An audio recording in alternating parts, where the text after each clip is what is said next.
The clock on Cameron Ross's desk read 11:47 p.m. Outside the floor-to-ceiling windows of Sphere Financial Group, London's Canary Wharf glittered like scattered diamonds against the black Thames. Cameron shifted in his chair, one hand instinctively moving to cradle his 7-month pregnant belly. The blockchain analysis spreadsheet glowed on his monitor. Just one more transaction to verify before he could go home. Home to Westley, home to their flat in Mayfair, home to the life they'd built together over 2 years of what Cameron thought was love. His eyes traced the digital trail of funds, account A to account B, standard corporate transfer. But something caught his attention. The destination account number looked familiar. Cameron frowned, pulling up another window. His fingers flew across the keyboard, cross-referencing the account details. His breath caught. The account belonged to a luxury flat in Kensington. The co-signers, Westley Hartford and Julian Prescott. His heart began to pound. There had to be an explanation. Westley wouldn't. Julian was his best friend from university. They worked together. This was probably just some shared investment property. But the dates. Cameron scrolled through the transaction history. Every Thursday evening, every late meeting Westley claimed to have. Every night Cameron had waited at home with dinner growing cold. The baby kicked hard, as if sensing his distress. Cameron placed both hands over his belly, trying to steady his breathing. "It's nothing," he whispered to his unborn child. There's a reasonable explanation, but he had to know. The next Thursday, Cameron told Westley he had a headache and would work from home. He watched from their bedroom window as Wesley's black Mercedes pulled away at 6:30 p.m., right on schedule. At 7:15 p.m., Cameron stood outside an elegant Georgian building in Kensington. The private investigator he'd hired on impulse had confirmed the address, Flat 4B. His hands trembled as he pressed the entry buzzer for the building's maintenance. "Delivery for Flat 4B, he said, voice steady despite everything. The door clicked open. Cameron climbed the stairs slowly, one hand on the railing, the other protecting his belly. Each step felt like walking toward the edge of a cliff. Part of him wanted to turn around to preserve the illusion, but he'd built his career on finding truth in numbers. He couldn't lie to himself now. Outside Flat 4B, he heard voices, laughter. The door was slightly ajar. Through the gap, Cameron could see into the modern, expensive living room. Wesley stood by the window, tie loosened, shirt partially unbuttoned. Julian sat on the leather sofa, looking up at him with an expression Cameron recognized, the same adoring look he'd given Wesley 1,000 times. Cameron's world tilted. "Come here," Wesley said, pulling Julian up into his arms. Cameron should have left, should have walked away, but his feet wouldn't move. "I still feel guilty sometimes," Julian said quietly. "About Cameron. He seems like a decent person." Wesley laughed. Actually laughed. The sound cut through Cameron like glass. "Julian, darling, don't waste sympathy for him. That pregnancy was the best accident that could have happened. Once the baby comes, his family will have to accept me fully. Do you know how many doors open when you're connected to old money?" Cameron's hand flew to his mouth, stifling a gasp. "But the baby isn't even yours." Julian's voice was confused. "You told me what happened in Scotland 8 months ago." "Exactly." Wesley poured himself a drink, casual as discussing the weather. "I got him properly drunk at that Highland resort. It was perfect timing. He went into heat that night. I called in a favor from that alpha I knew, Alexander Sterling. Got him drunk too at the hotel bar. Told him there was an Omega in distress in room 312 who needed help." Wesley swirled his whiskey. "Sterling was so drunk he could barely stand, but his alpha instincts kicked in the moment I mentioned an Omega in heat. I watched him stumble to the room. Nature took its course. When I came back the next morning, Cameron was passed out and Sterling was long gone. I just stripped down and climbed into bed beside Cameron. He woke up, saw me, assumed we'd spent the night together." Cameron's knees nearly buckled. His heat, he remembered fragments, the overwhelming need, someone's scent like pine and rain, strong hands, a deep voice murmuring comfort. He'd thought it was Wesley. He'd been so sure it was Wesley. "That's quite the scheme,"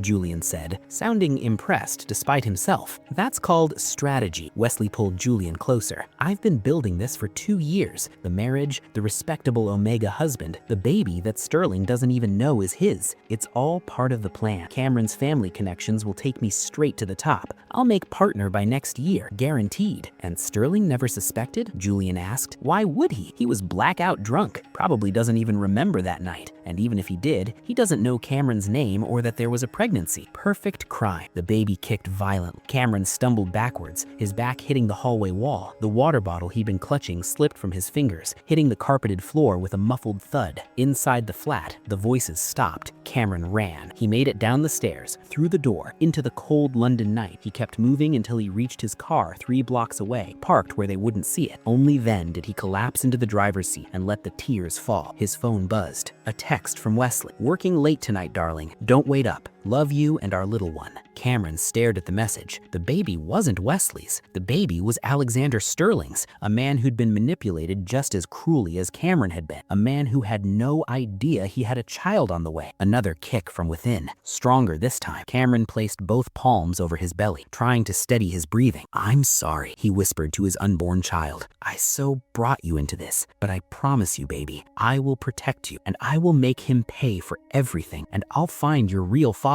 I'll find Alexander Sterling." The baby seemed to settle, as if understanding. Cameron wiped his tears and started the car. He had calls to make. The first call was to his mother. "Cameron, darling, it's nearly midnight. Is everything all right?" Eleanor Ross's voice was immediately alert, concerned. "Mum," my voice cracked despite my best efforts. "I need to come home." Silence. Then very gently, "What happened? You were right about everything. About Westley, about me being blind, about leaving the family to prove some point. I should have listened." "Oh, my boy." His mother's voice softened. Come home right now if you need to. Not tonight. I need to plan this properly. The company anniversary gala is in 5 days. I want to make one last appearance. Then I'll come home." "And Ross Industries?" Cameron took a shaky breath. For 2 years, he'd refused his birthright, insisted on making his own way. His mother had begged him to take his place as heir. He'd been too stubborn, too determined to prove he wasn't just a trust fund Omega. "I'm ready, Mum. I'm ready to take over, to do what Father wanted, to be who I was meant to be." I could hear my mother's sharp intake of breath. "You're certain?" "Completely. And Mum, I need you to accelerate the Sphere financial acquisition, the hostile takeover you've been planning. I want it ready to execute in exactly 5 days." A pause. Then my mother's voice turned cold and businesslike. "Consider it done. Welcome, Cameron Eric Ross." The second call was to Marcus Chen, the most discreet private investigator in London. "Mr. Chen, I have a job for you. I need everything on 2 people, Wesley Hartford and Julian Prescott. Every email, every transaction, every secret. I don't care what it costs. I want it all documented and ready to present in 5 days. Consider it done, Mr. Ross. I'll send my initial findings within 48 hours. Cameron paused, then added one more I need you to locate Alexander Sterling, CEO of Sterling Tech. I need to know his schedule, where he'll be over the next week, but discreet. He can't know he's being researched." "Understood, sir."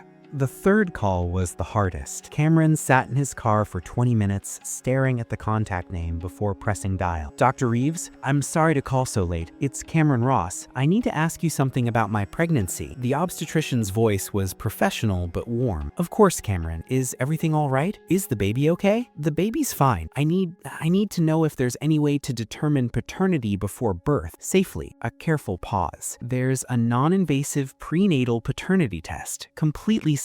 We take a blood sample from you and the potential father." "Why do you ask? Is there some concern?" Cameron closed his eyes. "Yes, there's a concern. I thought my husband was the father. I just found out tonight that he's not, but I know who is. Can the test be done without the father knowing initially? You'd need a sample from him, blood, or even DNA from hair with follicles attached. But Cameron, this sounds complicated. Are you in a safe situation?" "I will be, soon. Can you have the test ready if I bring you samples tomorrow?" "Of course. Come to my private office, 2 p.m. "Thank you, Dr. Reeves." Cameron drove home through the empty London streets. When he arrived at the Mayfair flat, all the lights were off. Wesley was still in Kensington with Julian. He moved through their bedroom like a ghost, collecting what he needed. A few strands of hair from Wesley's brush, carefully sealed in a bag for comparison, even though he now knew the truth. Then he sat on the edge of their bed and allowed himself one more moment of grief for the life he'd thought he had, for the love he'd believed in, for the the future he'd imagined. The baby kicked again, and Cameron smiled through her tears. "It's just you and me now. Well, and your real father, Alexander Sterling. I'm going to find him, little one. I'm going to tell him the truth. You deserve to know your real parent." The next morning, Cameron woke to find Westley already up, freshly showered, looking infuriatingly handsome in his tailored suit. "Morning, darling," Westley said, leaning down to kiss Cameron's forehead. "How's our little one today?" Cameron forced a smile, placing a hand on his belly. "Active, very active. That's my strong baby." Westley placed his hand over Cameron's belly, and Cameron had to suppress a shudder of revulsion. "Listen, the company anniversary gala is on Saturday. I want you there looking absolutely stunning. This is important for my career, our future." "Of course," Cameron said sweetly. "I've already picked out something special to wear. I think you'll be very surprised." Westley grinned. "That's my Omega. I have to run. Meeting with the board this morning." The moment the door closed, Cameron was up and dressed. He had appointments to keep. Dr. Reeves' private office was in a discreet building in Harley Street. She took the samples Cameron brought with quiet professionalism. "I can have preliminary results in 72 hours, she said gently. "Cameron, are you sure you're safe? If you need help, I'm safe," Cameron assured her, "and I'm handling it. But thank you." As he left the office, his phone buzzed. Marcus Chen. "Mr. Ross, preliminary findings attached. Also, Alexander Sterling will be in London this Friday for a Sterling Tech Board meeting. He's staying at the Langham Hotel. Thought you'd want to know." Cameron's heart raced. Friday, 2 days before the gala. He'd have a chance to speak with Alexander before everything exploded. He needed to meet the father of his child before he destroyed Westley's world. That afternoon, Marcus Chen sent his first full report. Cameron read it in a private meeting room at Sphere Financial. Door locked, blinds drawn. The evidence was devastating, detailed. Emails between Westley and Julian spanning 18 months. Discussions of the Cameron situation. Plans to leverage the marriage. Messages about the Scotland trip, including Westley's explicit instructions. Get Sterling drunk. Tell Omega in 312 needs alpha help. His instincts will do the rest. Another email sent the morning after. Perfect execution. Cameron believes it was me. Sterling was too drunk to remember anything. No loose ends. Financial records showing Westley had been embezzling small amounts from client accounts to fund the Kensington flat. Photos, timestamps, digital trails that couldn't be denied. But what made Cameron's blood run cold was an email from just 3 months ago. Cameron's starting to show. The pregnancy is going perfectly. Sterling Tech is partnering with Ross Industries next quarter. I looked into it. Sterling will never know the child is his. Even if he and Cameron somehow met, there's no reason they'd connect the dots. I'm in the clear. Cameron felt oddly calm as he read it all. The pain had crystallized into something harder, clearer, purpose, and now a mission. He had to find Alexander Sterling and tell him the truth. Friday afternoon arrived cold and gray. Cameron stood outside the Langham Hotel, one hand on his belly, the other clutching a folder with Dr. Reeves' preliminary paternity results. The test had confirmed what he already knew. Westley Hartford was not the father, but he needed Alexander's DNA to prove the positive match. And more importantly, Alexander deserved to know what had been done to him, what Westley had orchestrated. He'd called ahead using his mother's name to get past Sterling Tech's gatekeepers. Eleanor Ross's son needs to speak with Mr. Sterling regarding a sensitive business matter. It had worked. Alexander had agreed to meet him in the hotel's private lounge at 4 p.m. Now, standing in the elegant lobby, Cameron felt his courage wavering. How do you tell a complete stranger that he was drugged and manipulated into fathering your child? Mr. Ross? Cameron turned. Alexander Sterling stood there, and the world tilted. Tall, broad-shouldered, dark hair slightly silver at the temples despite being only in his mid-30s. Storm gray eyes that were somehow both sharp and kind. He wore his power easily, a perfectly tailored charcoal suit that spoke of wealth and taste. But it was his scent that made Cameron's breath catch. Pine and rain and something wild, like the Scottish Highlands after a storm. The scent from his heat. The scent he'd been dreaming about for 8 months, thinking it was Wesley's. "Mr. Ross?" Cameron managed, voice barely steady. Alexander's eyes immediately went to Cameron's pregnant belly, then back to his face. Something flickered in those gray depths. Confusion, then sudden, sharp recognition. "You," Alexander breathed. "The Omega from Scotland. 8 months ago. The resort." Cameron's eyes widened. "You remember?" "I've never forgotten." Alexander's voice was rough. "I was drunk, so drunk I could barely stand, but I remember fragments. Your scent, your voice. You were in heat, crying out. I couldn't leave you. My alpha instincts wouldn't let me walk away." He ran a hand through his hair, looking distressed. "I've been trying to find you for 8 months. The hotel wouldn't release guest information. I didn't even know your name. I just knew I'd weed." He trailed off, eyes dropping to Cameron's belly again. Understanding dawned in his expression. "The baby," he said hoarsely. "Is it yours?" "Yours," Cameron confirmed quietly. "Can we sit down? This is going to be a long conversation." They moved to a private corner of the lounge. Cameron ordered tea with shaking hands, while Alexander sat across from him looking shock-shelled. "I need to tell you everything, and I need you to understand that neither of us chose this. We were both victims."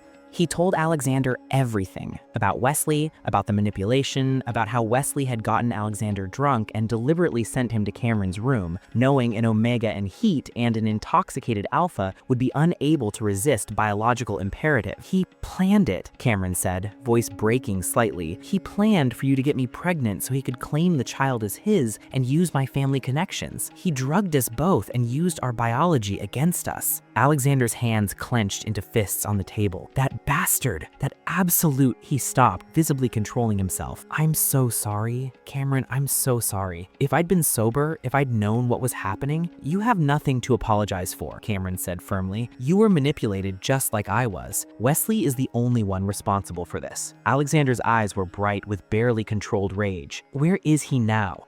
Tomorrow night," Cameron interrupted. "I'm exposing everything tomorrow night at the Sphere Financial Anniversary Gala. The embezzlement, the manipulation, all of it. My mother's company is taking over Sphere. Westley will be ruined." He pulled out the folder, sliding it across the table. "These are preliminary paternity test results. They confirm Westley isn't the father, but I need a DNA sample from you to complete the test, to prove you are." Alexander stared at the papers, then looked up at Cameron. "You want to establish paternity? Legally? I want my child to know who their real father is. Not the man who manipulated us, but the person who actually gave them life. You deserve to know your child if you want to, and they deserve to know you." Silence stretched between them. Then Alexander reached across the table, taking Cameron's hand gently. "I've thought about you every single day since that night, not knowing if you were all right, if there were consequences, if you hated me. I felt this connection, this pull. I couldn't explain it." He placed his other hand on Cameron's belly, asking permission with his eyes. Cameron nodded. The baby kicked immediately, strongly, right against Alexander's palm. Alexander's entire face transformed. Wonder, joy, and something that looked like reverence. "Hello, little one. I'm your father. I'm so sorry I didn't know about you sooner." The baby kicked again, as if responding. Cameron felt tears streaming down his face. "I'm sorry I didn't find you sooner. I only just learned the truth last week." "Then we find it together from here," Alexander said firmly. "If you'll let me. I want to be part of this child's life, part of your life if you'll allow it. Not because of obligation or biology, but because I want to, because I've been looking for you, because this feels right." He squeezed Cameron's hand. "And tomorrow night, when you destroy that bastard, I want to be there, standing beside you."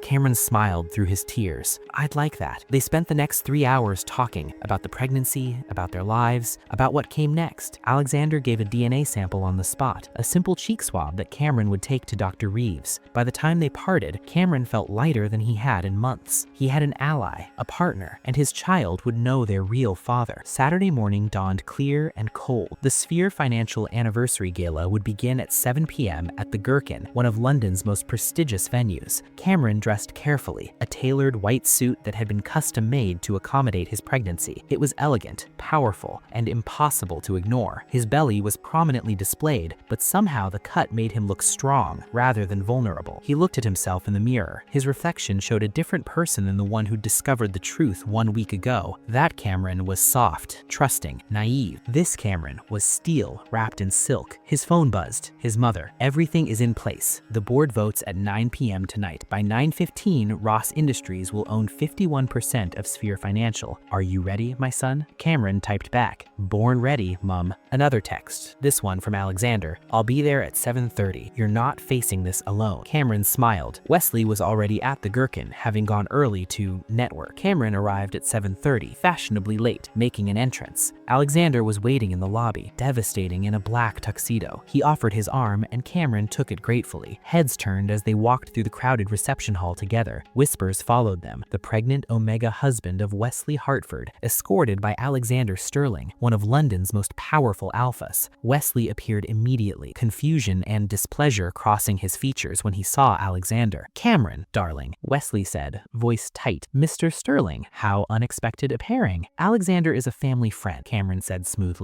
"He offered to escort me since you were busy with early networking." Wesley's smile was forced. How thoughtful. His eyes darted between them, cheerily trying to calculate if there was a threat here, if somehow Alexander had figured it out. But Alexander played his part perfectly, polite and distant, giving nothing away. Across the room, Julian caught sight of them and went pale. Cameron smiled. The trap was set. At 8:30 p.m., the formal program began. Speeches, awards, champagne toasts. Cameron sat at the head table beside Westley, with Alexander seated strategically at a nearby table, eyes never leaving Cameron. Then came the moment for special announcements. Cameron stood slowly, drawing every eye in the room. Someone rushed to hand him a microphone. "Thank you all for being here tonight," Cameron began, voice clear and steady. "Sphere Financial has been my professional home for 3 years. I've worked hard here, learned so much, and built what I thought was a beautiful life." Wesley beamed up at him, clueless. "Tonight, I want to share some truths with all of you, because transparency is important, especially in our industry." Behind him, the massive display screen flickered to life. Cameron had arranged it all yesterday with the AV team, claiming it was a surprise tribute to Westley. The first image appeared, a blockchain transaction record, highlighted in red, regular payments to the Kensington flat. Confused murmurs rippled through the crowd. "These are transactions from Sphere client accounts," Cameron explained calmly. "Small amounts, carefully hidden, all flowing to a property owned jointly by my husband, Westley Hartford, and our colleague, Julian Prescott." Wesley's face drained of color. He stood abruptly. "Cameron, what are you doing? Showing everyone the truth, darling. Isn't that what you taught me? That facts matter?" The next slides appeared. Emails, screenshots of conversations between Westley and Julian, discussing their relationship, their plans, their manipulation of the Cameron situation. Gasps spread through the ballroom like wildfire. Julian bolted from his seat, heading for the exit. 2 security guards blocked his path. Cameron's mother had arranged that detail. "The embezzlement alone is quite serious," Cameron continued, as if discussing quarterly earnings. "But I'm more interested in this next part. New images, the Scotland resort, email correspondence between Westley and the hotel bar staff, text messages to Alexander. Omega in room 312 needs help. In heat, distressed. You're the closest alpha." Alexander stood from his table, moving to stand beside the stage. His presence was protective, powerful. Cameron continued, voice steady, despite the emotion threatening to break through. 8 months ago, my husband orchestrated something unforgivable. He deliberately got both me and Alexander Sterling intoxicated. He engineered a situation where I was in heat and vulnerable, and where Alexander's alpha instincts would override his impaired judgment. The room went deathly silent.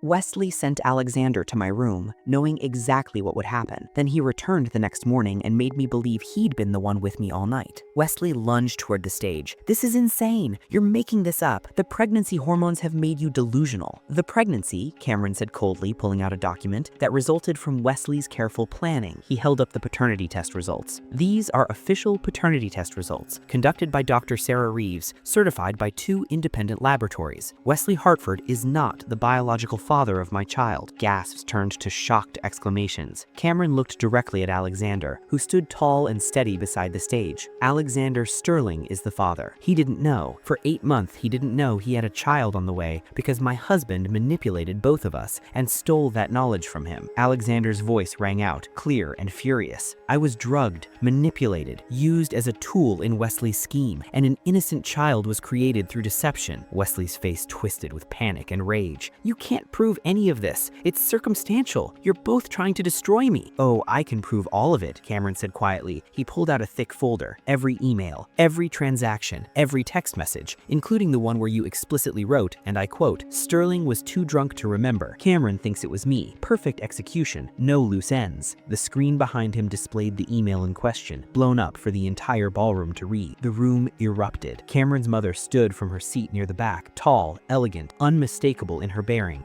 Eleanor Ross, CEO of Ross Industries, one of the most powerful women in British business. She walked to the stage, heels clicking on marble. Cameron took her hand. "You never actually asked my full name, did you, Westley? You saw Cameron Ross on my employment file and assumed I was nobody, just another analyst trying to make it in finance." Eleanor Ross took the microphone. Her voice carried the weight of boardrooms and billion-pound decisions. "Ladies and gentlemen, allow me to introduce my son, Cameron Eric Ross, sole heir to Ross Industries, and as of 15 minutes ago, your new majority shareholder." The room erupted into chaos. Cameron's mother continued, calm above the noise. "At 9:02 p.m. this evening, Ross Industries completed acquisition of 51% of Sphere Financial Group. The board has voted. The sale is final." She turned to Cameron, handing him a folder. "All yours, darling." Cameron opened it, pulling out termination letters, pre-signed by the board. "Wesley Hartford, Julian Prescott, you're both fired, effective immediately. Security will escort you out. The authorities have been notified about the embezzlement, and Mr. Sterling's legal team will be pursuing charges for what you did to both of us." Alexander stepped fully onto the stage, standing shoulder to shoulder with Cameron, united front. "You drugged me," Alexander said, voice like ice. "You used me as a weapon against an innocent person. You stole 8 months of my child's life from me. I will see you prosecuted to the fullest extent of the law." Wesley's face twisted with rage and desperation. "You can't do this. I'll fight this.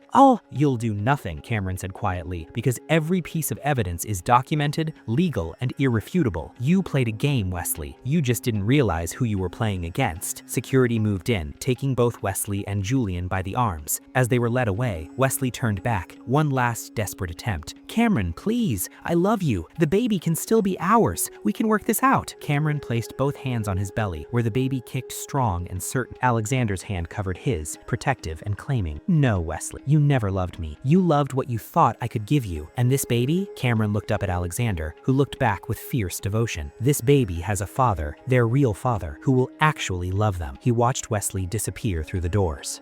The ballroom slowly quieted. Every eye was on Cameron and Alexander. Cameron took a breath, then smiled. "Now then, I believe you were celebrating Sphere Financial's anniversary. Under new management, we'll have quite the year ahead, and Mr. Sterling and I have a partnership to discuss, both professional and personal." Alexander squeezed his hand, raising it to his lips for a gentle kiss that spoke of promises and protection. The tension broke. Uncertain laughter, then genuine applause. Cameron stepped down from the stage, his mother on one side, Alexander on the other. "Well done, my boy. Your father would be so proud." "I know, Mum. I finally know." Alexander leaned in close. "Are you all right?" "I am now," Cameron said truthfully. "We both are." He placed Alexander's hand on his belly again. The baby kicked enthusiastically. "See?" Cameron smiled. "They know their dad." 2 months later, Cameron stood in the private birthing suite of London's most prestigious hospital, breathing through contractions while Alexander held his hand and murmured encouragement. "You're doing beautifully," Alexander said, pressing a cool cloth to Cameron's forehead. "So strong, so brave. Easy for you to say," Cameron gasped. "You're the one pushing a whole human out of your body." Alexander kissed his temple. "I would take this from you if I could." "Sweet talker." Cameron managed a weak smile. Then another contraction hit, and Cameron gripped Alexander's hand hard enough to make the alpha wince. "That's it, Cameron," Dr. Reeves encouraged from her position. "One more big push. Your baby's almost here." Cameron pushed with everything he had. Alexander's voice in her ear, his mother waiting just outside, a whole new life waiting to begin. And then a cry, small, indignant, beautiful. "It's a girl," Dr. Reeves announced, lifting a tiny, perfect infant, a beautiful baby girl. Cameron sobbed as they placed his daughter on his chest. She was tiny, with a shock of dark hair and eyes that would probably be gray like her father's. Her little face scrunched up as she cried, then settled as she sensed her parents' heartbeat. "Hello, sweetheart," Cameron whispered, tears streaming down his face. "Hello, my beautiful girl. I'm your papa, and this is your daddy." Alexander was crying too, unashamed, as he touched his daughter's tiny hand with one finger. She immediately gripped it, holding tight. "She's perfect," Alexander breathed. "She's absolutely perfect, just like you." He kissed Cameron softly, reverently. "Thank you. Thank you for fighting for her, for giving me this gift. We're a family," Cameron said simply. "The three of us. A real family." They named her Lily Eleanor Sterling Ross. Cameron had insisted on the hyphenation. She belonged belonged to both of them equally. The legal battles with Westley had been swift and brutal. The embezzlement charges alone had guaranteed prison time. The manipulation and drugging had added years to his sentence. Julian had taken a plea deal and was serving reduced time in exchange for testimony. Cameron felt nothing when he heard the verdicts. Those men were part of his past. His future was here, in this hospital room, with his daughter and the alpha who'd proven himself worthy 1,000 times over. Eleanor Ross swept into the room like a force of nature, immediately cooing over her granddaughter. "Oh, she's exquisite," she breathed, cradling Lily with expert care. "She has your eyes, Cameron, and Alexander's stubborn chin." "Stubborn?" Alexander protested with a grin. "You bulldozed through every legal obstacle to establish paternity and gain full parental rights in record time," Eleanor said dryly. "I'd call that stubborn. Also admirable, but definitely stubborn." Alexander shrugged, unrepentant. "She's my daughter. I wasn't going to let paperwork keep me from her." Over the past 2 months, Alexander had proven himself completely. He'd attended every doctor's appointment, every parenting class. He set up the nursery in Cameron's new home, a beautiful townhouse near Ross Industries headquarters. He'd read every book on Omega pregnancy and newborn care. And he'd courted Cameron properly. Flowers, dinners, long conversations about everything and nothing. He'd never pushed for more than Cameron was ready to give, never pressured for intimacy, just been there, steady, supportive, honest. Cameron had fallen in love slowly, carefully, with his eyes wide open this time. "I have a question," Alexander said quietly, once Eleanor had reluctantly handed Lily back and stepped out to make announcement calls. Cameron looked up from where he was trying to figure out how to breastfeed. "What is it?" Alexander sat on the edge of the bed, taking Cameron's free hand. "I know it soon. I know we've only really known each other for 2 months, even though technically we created a life together 8 months ago." He took a breath. "I'm not asking you to marry me. Not yet. You deserve proper courtship. Time to heal. Time to be sure. But I want you to know my intentions. I want to be your partner, Cameron, in everything. Parenting, business, life. I want to build a future with you and Lily. A real one, based on truth and choice, not manipulation." Cameron felt his eyes well up again. Damn hormones. Alexander